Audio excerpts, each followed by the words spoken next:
Good morning, members of Parliament and members of the Committee of Parlatino Matters, support staff, radio listeners, TV viewers, and those following by various forms of media. Welcome to this meeting of the Committee for Parlatino Matters, number 3 of today, Wednesday, June 8th, 2022. We've established a quorum of 7 members. Please stand for a moment of silence.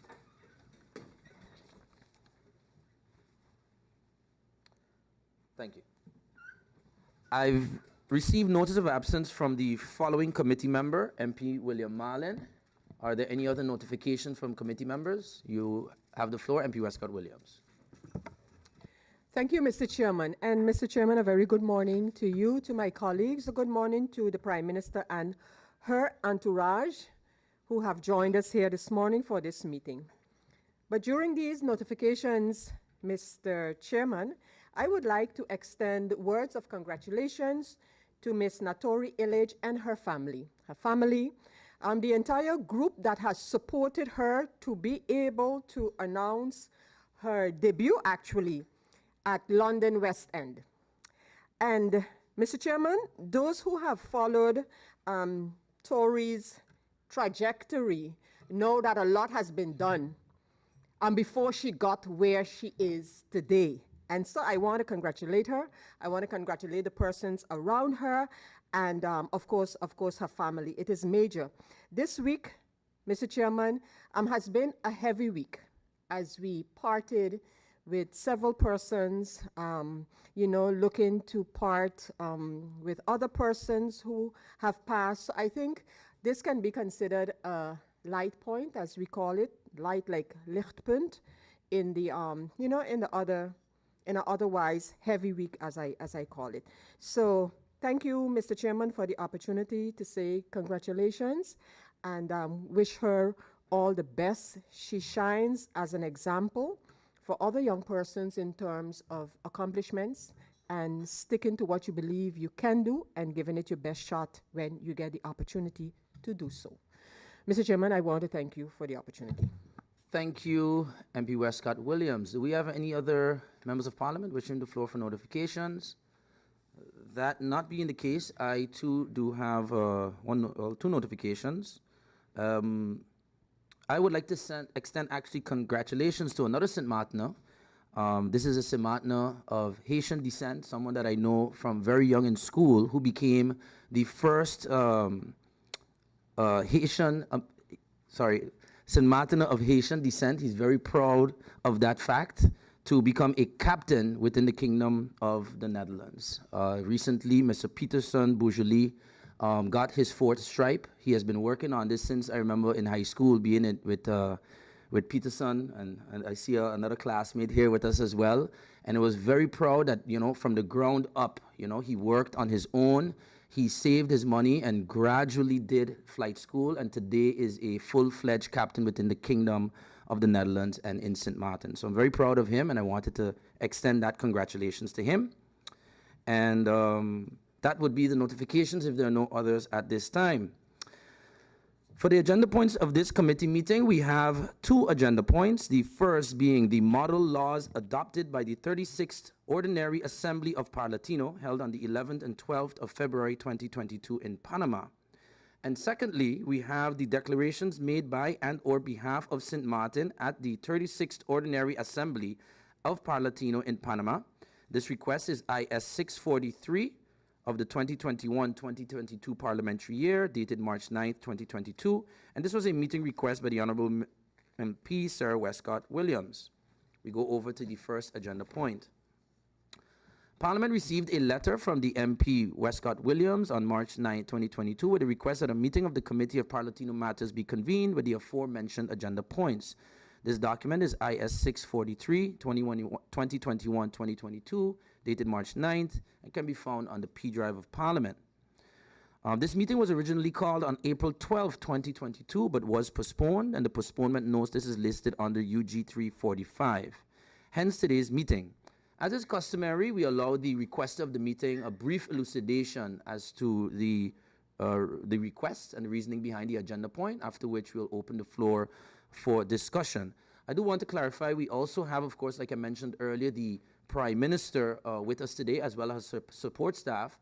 But the intention, and maybe this is something that can be clarified by the requester as well, the presence of the Prime Minister was more requested for the second agenda point, but we will go ahead with this first agenda point and then move on to the second. MP Wescot-Williams, you have the floor. Thank you, Mr. Chairman, and once again, a very good morning and a word of welcome to the Prime Minister and her entourage. Mr. Chairman, indeed, as you illustrated, this letter was sent to Parliament and nearly 3 months ago, but at the time of the letter, the issues mentioned in here were very current. The first agenda point has also to do with a discussion that we will be having this week as we debate a proposal by the faction of the PFP in Parliament, supported by, amongst others, myself, for the Parliament to refocus or focus on its regional relationships and cooperation. That's a proposal that is going to be discussed, in which it is being proposed to take the focus off of Parlatino and the participation of the St. Maarten Parliament in Parlatino. So it might be not a bad thing that this agenda point now is on the schedule of Parliament, because otherwise maybe we would have been having a discussion on the matters in this letter, only then to at some point decide, well, maybe we should refocus our efforts where regional cooperation participation are concerned. Nevertheless, Mr. Chairman, as you rightfully indicated, every Parlatino General Assembly, you have so-called model laws accepted by the General Assembly. In order for any model law to get to that point, it goes through the commissions of Parlatino. Countries can give their input into the drafting of. So we have several of such laws here at Parliament submitted as part of the information coming from a General Assembly.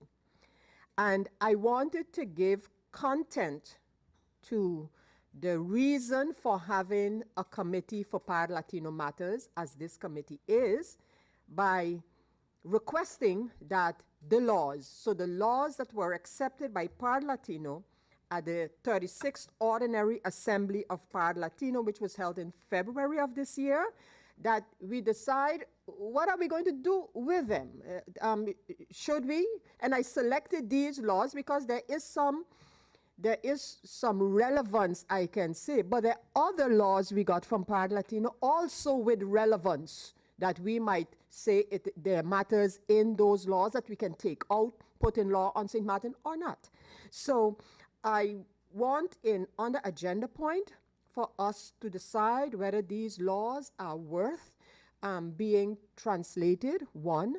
If they are, is it something that we should embark on, or should we ask Parlatino that, from what we have understood, is in the process of sort of going in the direction of a more multilingual organization and deal with the matters that we get from Parlatino.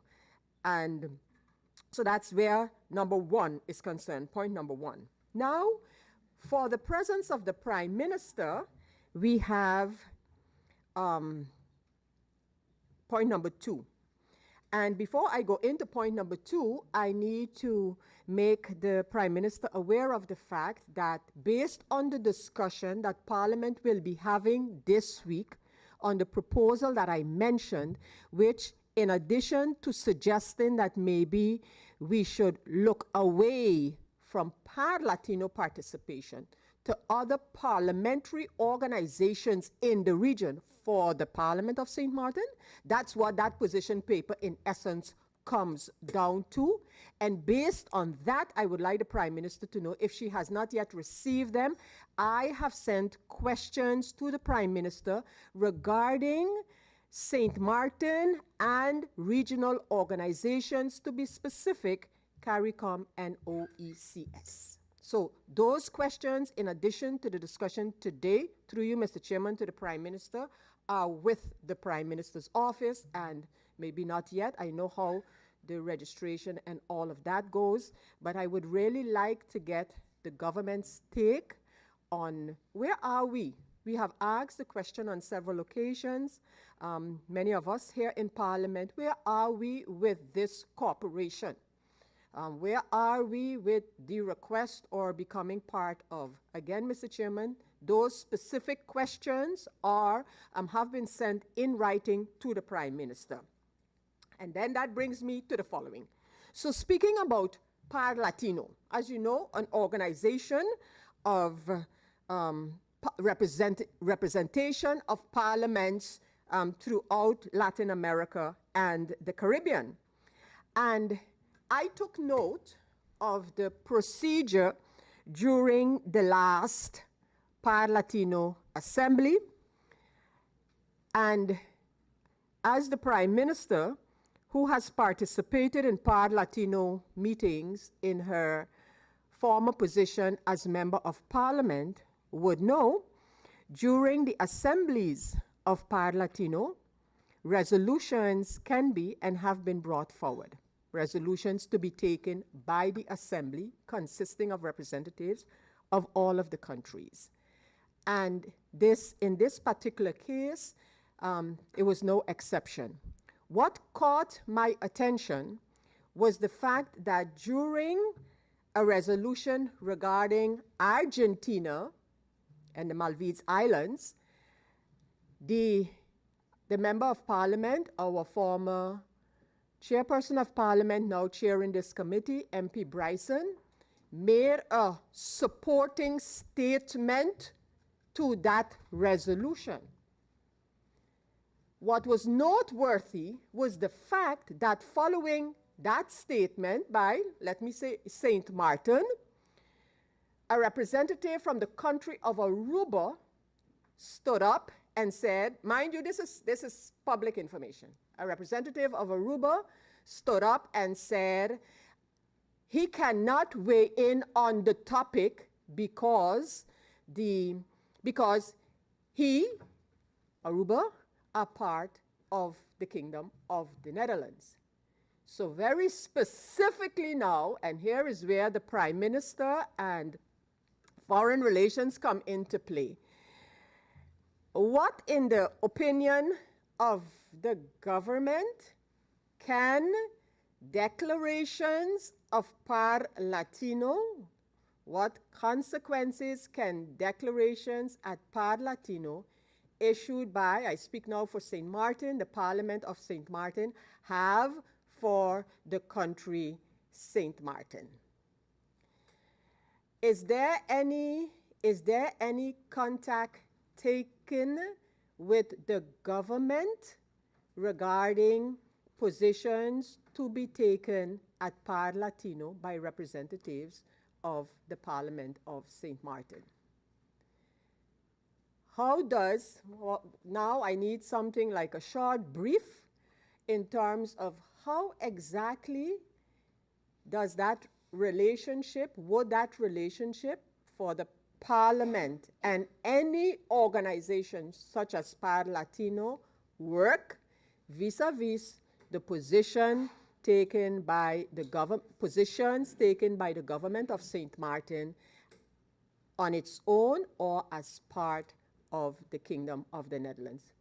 Mr. Chairman, if these questions can be answered, I would have received my answers, because that's the gist of what I would like to know. Is it just something that we can say after Parlatino, well, we made a point and the story goes away? Because those who have been in Parliament for some years would recall, under a former President of Parliament participating in Parlatino, it had led to an issue that played out at Parlatino between the representative of St. Maarten and the representative of Curaçao. I don't know if anyone remembers that, but that was a situation that played out based on taking a position. And taking a position had to do with the issue of Venezuela at the time. So if the Prime Minister can just weigh in on this discussion, share some of her thoughts and those of her Department of Foreign Relations. Mr. Chairman, once again, I would be grateful to receive that information and understand how the government looks at this matter. Thank you, Mr. Chairman. Thank you, MP Wescot-Williams. MP Wescot-Williams, you did the introduction, let's say basically for agenda point 1 and 2. So what I would propose, being that you've already asked the questions related to agenda point 2, that I adjourn agenda point 1, which is more about the model laws, and we go straight into agenda point 2 and directly handle that topic. So if that's agreed upon, I will now adjourn agenda point 1, and we will be in agenda point 2, which relates directly to the questions you most recently posed. So we are now in agenda point 2, just to read specifically which agenda point that is. We are now discussing the declarations made by and or on behalf of St. Maarten at the 36th Ordinary Assembly of Parlatino. Before I go over to any other members of Parliament or the Prime Minister, I would like to add some additional content to that. Indeed, during the Parlatino meetings, it was brought to the attention of the delegation that a resolution was being brought to us in support of the situation that was described by MP Wescot-Williams. What is important to note, while Aruba voted after St. Maarten, and I'm not quite sure how the order was chosen, but before St. Maarten voted, Curaçao voted as well. And Curaçao voted for said resolution. St. Maarten, after discussing with the delegation present, our interpretation and agreement was that we should continue in support of that, and then Aruba had a differing opinion as well. I think it is important to bring clarity to this as well. It would be valuable to get from the Prime Minister and Foreign Affairs what is the structure of Parlatino, what type of executive / parliamentary body they are. So I do look forward to those questions being answered, because there is, even within the kingdom, based on the attendance at Parlatino and how that vote went, you had 2 countries that voted for the resolution. You had 1 that abstained. In addition to that, all of the, well, just MP Wescot-Williams, to clarify, you didn't really need the Prime Minister to weigh in on the first part about model laws. That's more a discussion for us to have. I see you nodding that as committee. Okay. Any other members of Parliament wish the floor on this topic? No? Prime Minister, this documentation also, just to be clear, what was sent to the Prime Minister was just the agenda point, and then the request stating that the Prime Minister was asked to be here. Prime Minister, this is now, let's say, your first elucidation as to what is the matter at hand and where your advice and opinion is being requested. Maybe you can make some comments on it and then indicate when you would be able to return to answer the questions in detail, or I can also propose, if the committee agrees, that those questions be sent in writing, which also allows us to handle them, as was stated, in the context of other discussions that are being had relevant to the issue of Parlatino. So maybe just a few remarks, Prime Minister, and then we decide. I'll adjourn for a couple of minutes to decide on the way forward. Prime Minister? Thank you, Mr. Chairman. If you permit me, I know this is not my house, but indeed, I'd like to add the congratulatory messages that started here for the St. Martiners out there in the world, making a positive name for St. Maarten in the midst of, yes, what has been a very difficult time. First of all, good morning. Is it still morning? Good morning to all within the sound of my voice, and most importantly to the members of Parliament. It's been a long time, but indeed it's good to be here. Congratulations extended not just because of this achievement. Natori Illich has been following her dream, first becoming an educator, working in education while continuing to perform locally, but deciding to further her wings, or spread her wings and perform. And she's been doing this for quite some time. It's what she does, what she believes in, and I believe that's a great example for the people of St. Maarten. So indeed, congratulations that she continues to be successful in this endeavor. We were recently talking about locals, St. Martiners being able to have jobs on cruise ships. Natori is one of those who has worked on cruise ships all over the world performing. And now this new achievement of performing in England, or continuing to perform in England. So congratulations to her, her mom, and the rest of the family, and of course the Indusu Dance Company and all the other companies that helped to build her to what she is. I don't think she's the only one, though. We have quite a few, and if I may recognize Mrs. Zulaima Vailenas Salmon and Ms. Stephanie Hassett, who recently achieved their doctorate in mental health while working on St. Maarten. I think those are also great achievements for St. Maarten. We continue to talk about needing capacity, but as we speak, capacity is growing within the island. And of course, Casey Carty and some other young cricketers who I don't know all of them by name, but several of them have also made strides, as well as the young basketball players. So I think St. Maarten has a lot of positive news out there, and I would like to ask the people to seek after and share that kind of news as well.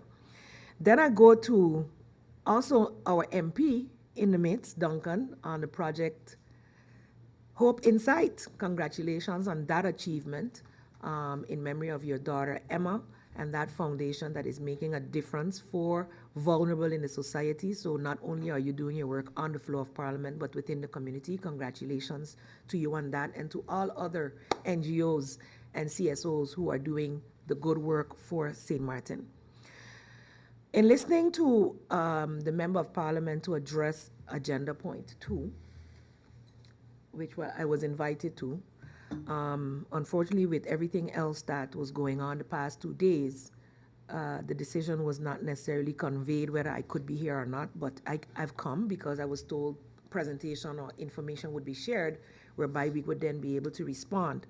I don't have the document. I don't have the details of the situation described between the Argentina and Maldives and the supporting statement made by St. Maarten. If that was sent, then I would have to, in preparing to come here, we could not find any such documents. So please, if that could be sent as well in writing, I think it would be unfortunate to request the Department of Foreign Affairs to respond to just what is said and not so much what the document contains. So we would need to have a better understanding of what the content is, and then, of course, to be able to respond to what consequences such statements could have for St. Maarten. So with the indulgence of Parliament or of this Committee of Parliament, I would like to receive the questions that the MP mentioned also that were with government. I also cannot confirm to having yet received them, so maybe they are in transit via the regular process through DIV, etc. And I will then see how we can respond to all of that in the meantime.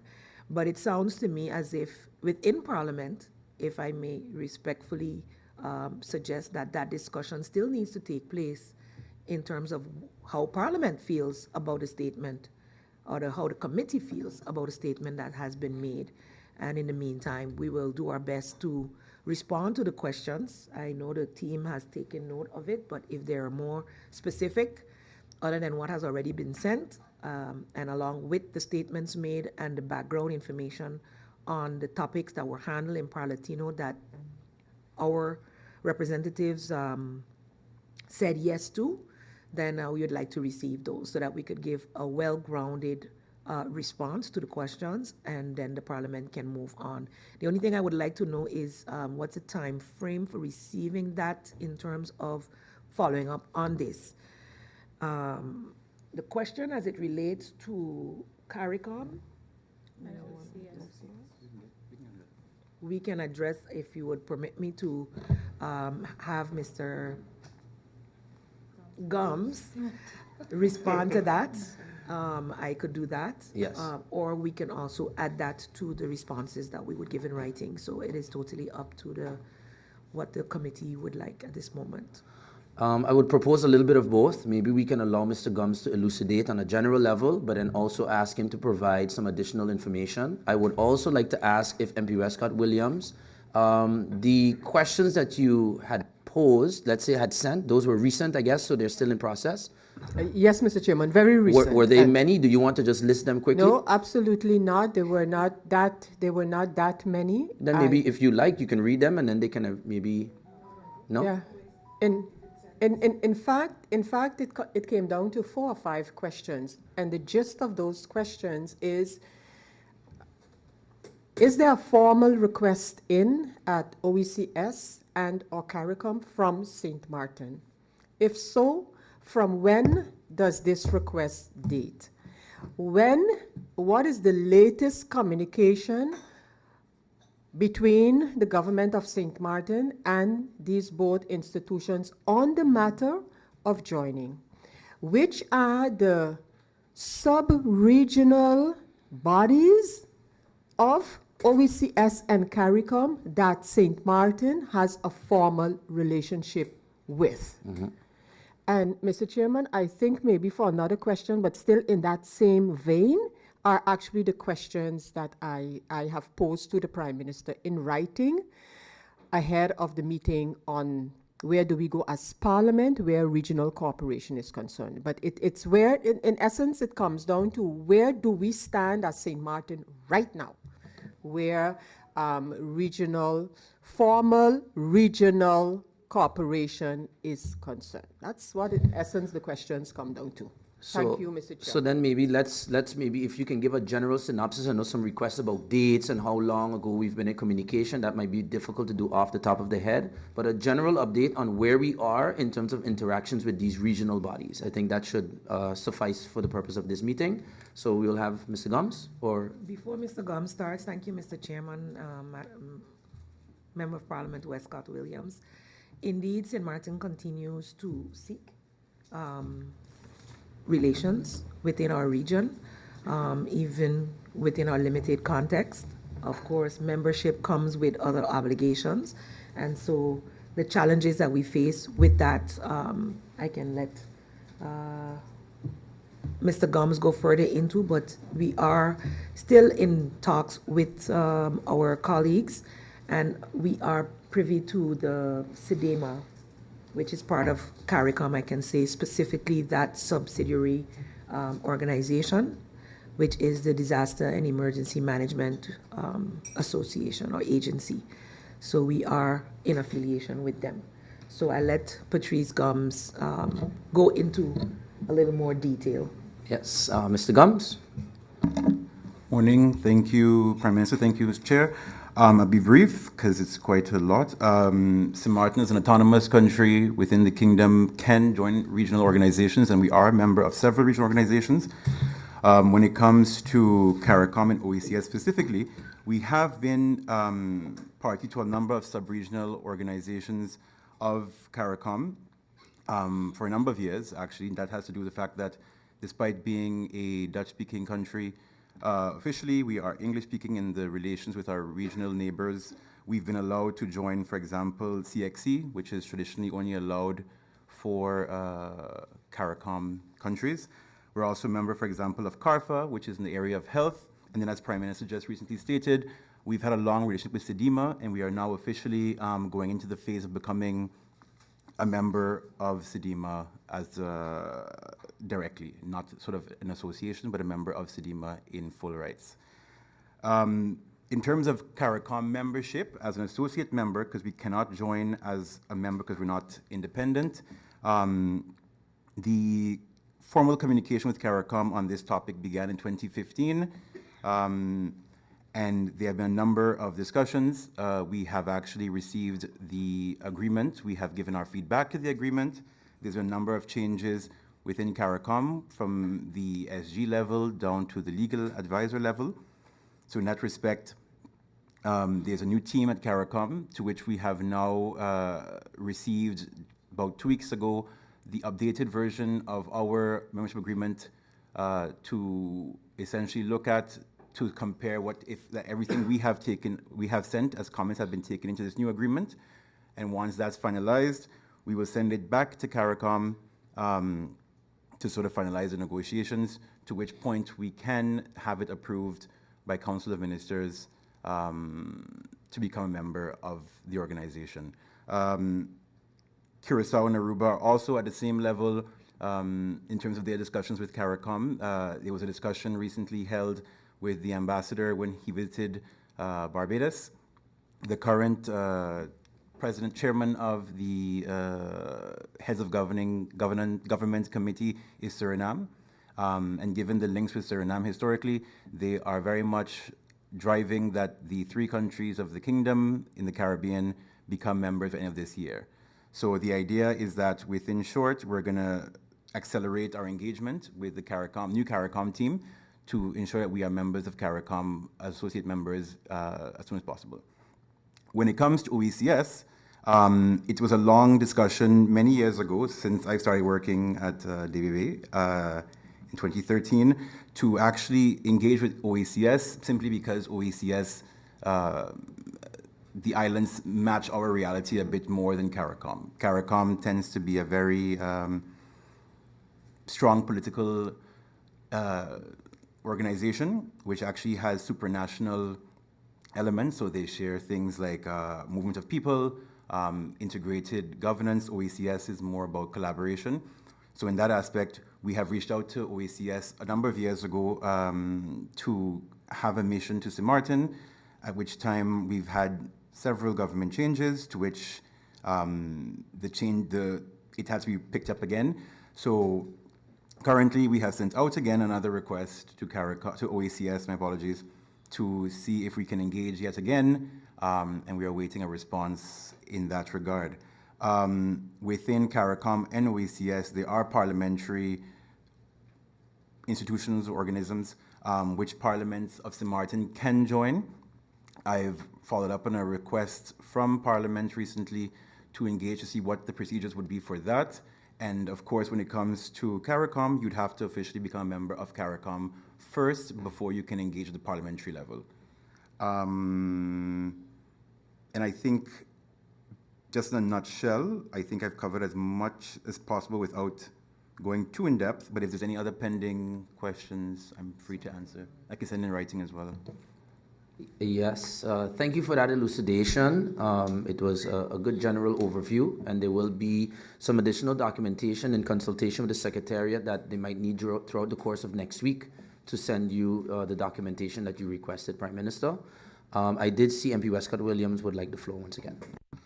Thank you so much once again, Mr. Chairman. And indeed, the resolution presented at Parlatino, based on which the different statements were made, that can be had from our administration. I'm sure it came as part of the documentation of the General Assembly of Parlatino, where the different resolutions were adopted. So it was based on a resolution that statements were made, and that can definitely be shared. I am sure it is in the administration.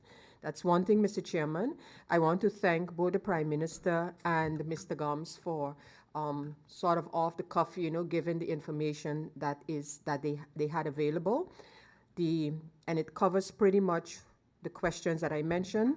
I'll go over the formal questions which I have pulled up in the meantime, but it comes down in essence to what I stated before. But the questions are: 1, are there official requests in at the OECS and Caribbean community to become a member/associate member? If so, since when? Has there been any formal communication from any of these organizations? If so, what was communicated? 4, what would you, the Prime Minister, consider the state of these requests and/or negotiations to be? 5, what is government's view of accomplishing membership on short term? And 6, which are the bodies/sub-bodies of the OECS and/or the CARICOM that St. Maarten is a member of or has a formal relationship with? Mr. Chairman, through you to the Prime Minister, these are the questions that are on the way. And if added to this, considering the discussion in this committee meeting, can be what would be the finances, because that is one of the issues highlighted. That's one of the issues highlighted in our discussion on regional participation of Parliament. So I just wanted to add that, if the Prime Minister and her department can take that question along when they're presenting the answers on these questions. I don't need it now. I don't expect to have it now, but if that can be added and responded to. Thank you, Mr. Chairman. Thank you for that. If there's no other members of parliament on this topic, Prime Minister, I'll give you the word in just a moment, but just that we will expect the majority of the answers in what was posed today to be sent in writing from the Prime Minister. I did want to add one additional one. Mr. Gums did mention this also can be included in the writing to the responses of this committee.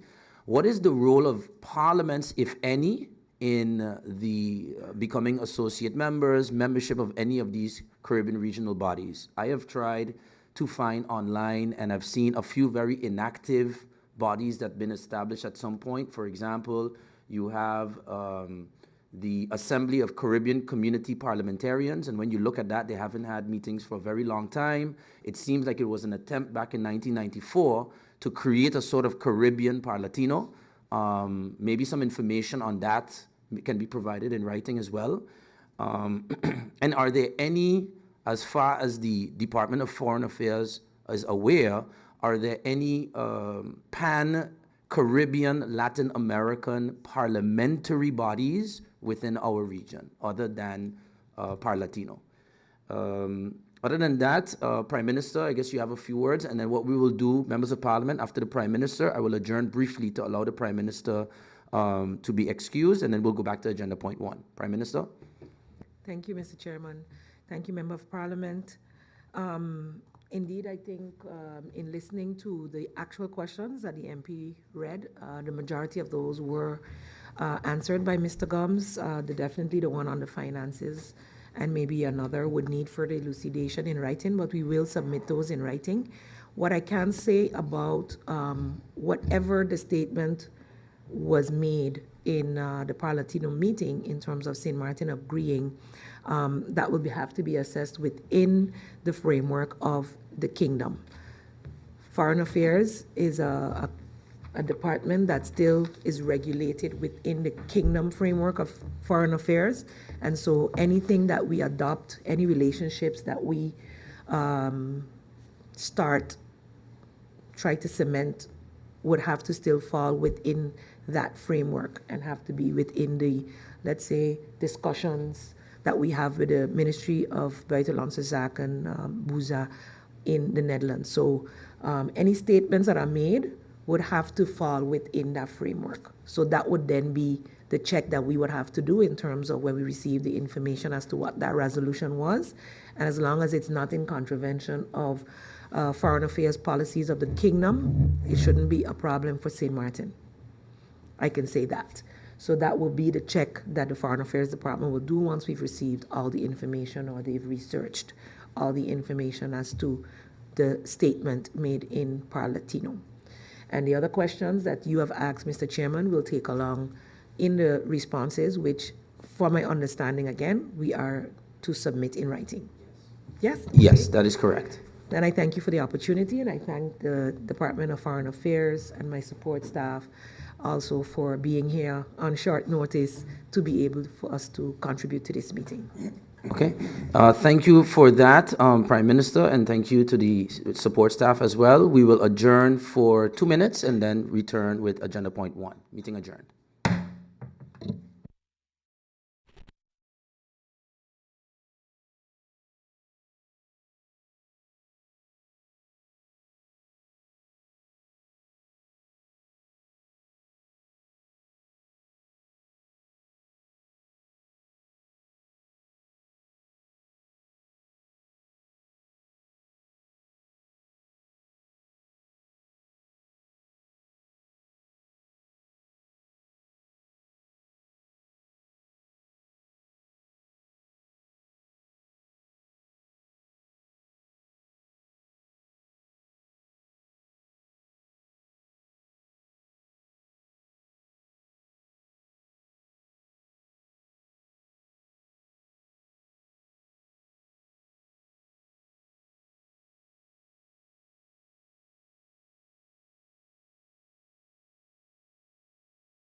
Good afternoon now, once again, members of parliament. We had taken an adjournment to allow the Prime Minister to be excused, but just to summarize again, we're going to close the agenda point 2 as we have an expectation from the Prime Minister to receive the information that was discussed in writing. In addition to that, the Secretariat will be sending the documents requested by the Prime Minister to her in writing to ensure that she has the resolutions, the statements made, the voting results, etc. So anything related to that resolution will be sent to the Prime Minister in writing as well. With that, I can now close this agenda point and we go to agenda point 2. Agenda point 1. Back to agenda point 1, MP Wescot-Williams gave the introduction and purpose of that meeting. I can say of that agenda point, this is actually the purpose really of this committee. That I believe, and this is maybe something MP Wescot-Williams herself can kind of elucidate on, that one of the ideas behind this committee is things like incoming documents, model laws that have been presented, that we can handle it within this committee. And it's good to see, I have even seen on an individual level from various members of parliament, let's say maybe on an individual level, there's support for certain model laws, in terms of public statements to say, you know, this is something that we think we can carry over. But if I understood correctly, from MP Wescot-Williams, it is more now about, well, what does the committee as a whole believe should be done with the model laws as adopted by Parlatino. What I can also highlight to all members of parliament is all model laws that the Parlatino adopts are available on the website of Parlatino. So even the ones, let's say, that were recently passed, you can actually go on the website and go back to the 1990s even and find documentation. Also, via the Secretariat, members of parliament can also request documentation from Parlatino to be provided, to be translated in English. This is something I have done myself in the past. One of those particular laws was the Internet Quality Standard Act, which how it's translated in English, which Parlatino made an effort to create across the Caribbean and Latin American populations a certain minimum standard for what internet should be. So for example, they say, look, we should have a law within all of these countries stating that an internet provider should provide a minimum of, let's say, 15 megabits per second in order to be able to qualify as an internet provider. So again, also, from my understanding of what model laws are, once adopted by Parlatino, it of course does not mean that it is active or becomes law within the relevant jurisdiction. It is up to us as parliament or even the government, and I would say not even the government, I would say more so the government with their technical capacity to bring laws, to do so. I don't know if maybe others would like to chime in on this part of model laws, but I do have a suggestion I would like to propose, but let me go. Should I go ahead? One of the suggestions I could have is, being that we have, let's say, I believe there were 5 model laws that were recently passed, but there are also others. An idea could be to handle each of them agenda by agenda. So what I mean is, if we receive from the committee a list of model laws that deserve really discussion and some sort of attention, that can be sent to the committee, and we say agenda point 1 is internet quality standard, agenda point 2 is women's rights, agenda point 3 is this. That way we have a formal discussion on it, and then it can be said, well, this law is something that sounds like government is working on already, let's send this to government. Or maybe a member of parliament says, you know what, I'm working on an initiative like this, so I can elucidate that this is what I'm working on. Then we have, for the record, a kind of a method of handling model laws of Parlatino. That might be my suggestion to you all. Let me know if that is something that the committee thinks is valuable. Before I go to you, MP Wescot-Williams, I did have MP Rumu, and then we go to MP Wescot-Williams. Pleasant good morning to you, Mr. Chairman, to my colleagues, and to the viewing and listening public. I indeed have a comment as it pertains to the model laws, because I attended the last Parlatino meeting, and there were quite a number of laws indeed that were passed. And as a matter of fact, you, Mr. Chairman, pointed out to us laws that you knew would pique our interest. When I say our, I'm talking about MP Duncan and myself, and one of those laws did pertain to special needs. And indeed, I went through the laws, and there were different areas in that law that I do feel that we can utilize and, if not, bring a legislation that pertains to special needs when it comes to that. And I believe that's why we are very much in anticipation of what has been done so far by the Ministry of Education, Culture, Youth, and Sports as it pertains to bringing the policy on special needs to Parliament, because that model law has quite a number of aspects in there that can be utilized in our own law. So I just wanted to give elucidation to that, Mr. Chairman. Thank you for that. Indeed, that is one of the laws, not passed in this recent one, but this was a law from, actually, yes, indeed, 11th of February, 2022. That was one of them that was approved. MP, did you actually request for that to be provided to you in English as yet, or you've received it? I did my own translation. Oh, so there you yes. go. Yeah, just as a caution, you know, sometimes the Google Translate or so on that is not, especially with legal documents, maybe it can get a Wasn't little... Google Translate. Oh, excuse me, MP. You got a professional translation indeed, but I do want to kind of highlight that this is a service, so to speak, that is provided by the Parlatino. MP? Yes, I did ask as well. Yeah, okay. I had spoken to the gentleman who was in charge of that. At the time, I thought that it would be readily available. It wasn't. So still awaiting that translation. Yes. In my experience, in some cases, you get it right away because they have already translated it. In some cases, if it's one that they haven't had such a request before, it takes some time to receive that translation. I saw MP Duncan, but then I will go to MP Wescot-Williams, then MP Duncan. Thank you, Mr. Chairman. Mr. Chairman, I just wanted to tag on to the proposal that you made, and the reason for selecting the model laws passed during the last General Assembly, Ordinary Assembly, was because they were the most recent ones, and we needed to start somewhere. But indeed, there is a plethora of model laws that have come to Parliament over the years, and we have just kind of accept them for being there. So I was not sure in terms of now deciding which ones we should put on an agenda, which I agree with we should, you know, but how do we reach to that determination? Do the individual members of Parliament say, look, you know, these model laws, or because there is, for example, one on, and that might have been in the last assembly as well, on gender violence. 1, 2, that in my opinion have several aspects that can be taken out and highlighted where we would like to see them highlighted, whether in policies and or law. So I was just wondering, Mr. Chairman, yeah, I think somehow we should come to the laws that we believe as a committee have, you know, relevance that we can use, and then put them on the agenda and do per model law what is necessary, be it translation, be it getting some advice on whatever trajectory we decide to establish.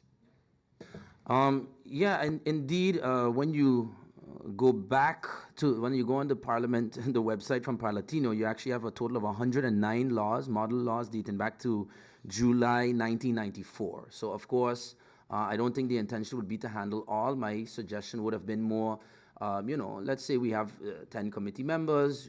Between the committee, we find 1 or 2. That will end up being 20, let's say. So, and that is something realistic to be handled in the course of a parliamentary year. I think that we can do it that way. I don't want to be the one to determine, let's say, the priority areas or not. I think that should come from the members of Parliament, and our role would be simply to facilitate the calling of such a meeting and the handling per agenda point. So MP Duncan, and then MP Duncan. Thank you, Mr. Chairman. A good morning, good afternoon to you, to my colleagues here in Parliament, and a good afternoon to the people of St. Maarten tuned in. I have to agree with your proposal, Mr. Chairman.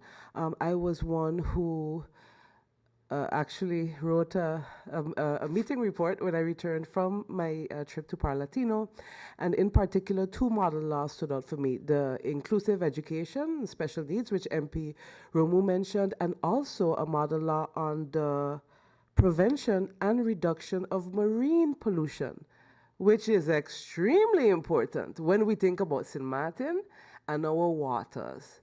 So for me, I can definitely say let us definitely attempt your proposal, where not only do we have a discussion on maybe the last 2 years of model laws presented, but we, kind of add some accountability to our participation in Parlatino, and that we pledge as MPs, maybe 1 MP per law or 2 MPs per law, and we really pledge to make use of the opportunities that we have gotten through Parlatino and the receipt of these laws. So I agree with you. Thank you. Okay, thank you. I think that is, let's say, another point of support for the proposal. We go to MP Wescot-Williams, then MP Brownbill. Sorry, MP Pantaflet, then MP Brownbill. Thank you, Mr. Chairman, and good morning to the chair, members of the committee. I'm not a member of the committee, but at least I know I can say a few words. Mr. Chairman, I am extremely happy to kind of finally hear now that the Parlatino meetings that we have been attending over the years, they can bring some fruitful resolutions to the reasons why we attend. Years ago, I'd always said not only the fact that there are some model laws that they are using, that they approve that we can use on St. Maarten, but also I've also spoken from the perspective that there are laws that St. Maarten has that in attending those meetings I realized that they, unfortunately, even though we are a small island, we are more advanced in certain areas when it comes to particular laws that they are still trying to enforce. I think also from that standpoint, we'd also look at see exactly at what laws we can present to them in order to assist them in bringing some of their laws up to par. So I'm very happy to see that at least we understand that attending Parlatino meetings can be of some advantage to us as small island states, and let us see how we do in the way going forward. Thank you very much, Mr. Chairman. Thank you, MP Pantaflet. Another additional point I think that we can keep in mind that these model laws give us value, and something that I have done as well. Whenever we handle certain laws in Parliament, something that may be something to keep in mind is you can also look to see, before we pass a law, how Parlatino has handled similar laws. For example, they have a law on the combating of money laundering and financing of terrorism that was passed in 2011. And I recall when we were handling our own, those various money laundering laws and the criminal procedure code, I actually looked at that to see, well, what is the consensus among Caribbean and Latin American countries as to what, it's a guideline now. And that actually helped me to analyze, and actually I brought an amendment to the counter-financing terrorism law, because in their model law, they've defined very clearly what a PEP is. And I can recall when the law came to Parliament, it basically had PEP defined in such a way that, in my opinion, would have made technically almost everybody in St. Maarten a PEP, because it would have been, this relation, that relation, business associates and so on. And by the time you're done, everybody, to some extent, is related to another. So I would encourage you to look at it from that perspective as well, that when St. Maarten Parliament is handling a piece of legislation, you can, for those that are not as versed in Spanish, the page can be translated, and then you can just do a Control F and say, type the name of the topic. Another one, for example, is the one on political financing. Although we're more handling from a technical basis tomorrow, even that is something Parlatino has handled on what is a method for the financing of political parties and so on. There's a huge resource that is untapped, I think, within the model laws of Parlatino that I'm happy that maybe from today we will see us make much more use of. And then we have MP Brownbill. Thank you, Mr. Chairman. Good morning to my colleagues. Good morning to viewers and listeners. Good afternoon. To you, Mr. Chairman, we had a kind of discussion with the CARICOM, right? Comparing the CARICOM to the Parlatino. So what I've heard from you, Mr. Chairman, is that you said they didn't have a parliamentary meeting since 1994. if I'm correct. Just to clarify, this was it was supposed to be a Caribbean parliamentary body, kind of like what Parlatino is, but more geared towards the Caribbean. It was an effort from the CARICOM. I've made an effort, contacted the institution and so on to see when last they've met. They seem quite inactive. I think maybe we'll get more details on that in the meeting that's upcoming this afternoon. But I was just trying to find out from them what other parliamentary bodies are there within the region. What I have not been able to find is another intra-parliamentary body that has what Parlatino has, which is 109 drafted, ratified, and passed model laws. That is the only organization I was able to find that is pan-Caribbean that has that very important resource. Okay, thanks. So hands-on, then when it comes to Parlatino, we're bringing information back to the island for the executive branch, right? In a sense of they're not really involved. We're more involved as parliamentarians. Yes, exactly. With the Parlatino, unlike the CARICOM, let's say we as members of parliament, even let's say if we were an independent country, we members of parliament would not be sitting in the CARICOM. It would be the prime minister or the deputy prime minister, minister of finance sometimes in it. Another example would be the CFATF, which the country is a member from. It's a pan-Caribbean body, but we don't sit there. That is the Minister of Justice. So those different, you have the PAHO, which the Minister of VSA sits on. We don't sit on that. So you have pan-Caribbean bodies, but Parlatino is unique in the sense that it's where the parliamentarians actually are the ones that take the lead and not the executive branch. Okay, good. All right, thanks. Thank you. Okay, members of parliament, I have proposed that we have a further meeting of the Committee of Parlatino Matters that will handle model laws in a more specific manner. What I would request of members of the committee is to go through the list of model laws and please send in writing to the Secretariat what the model laws you believe should be handled by the Committee of Parlatino Matters, and I will make an effort together with the Secretariat to handle those agenda by agenda as was proposed. If there are no other points at this time, I would like to thank all the members for their participation in this meeting of the Committee of Parlatino Matters. We have closed the second agenda point and now also are going to close the first agenda point so that we come to the end of this meeting. Thank you for your participation and see you this afternoon.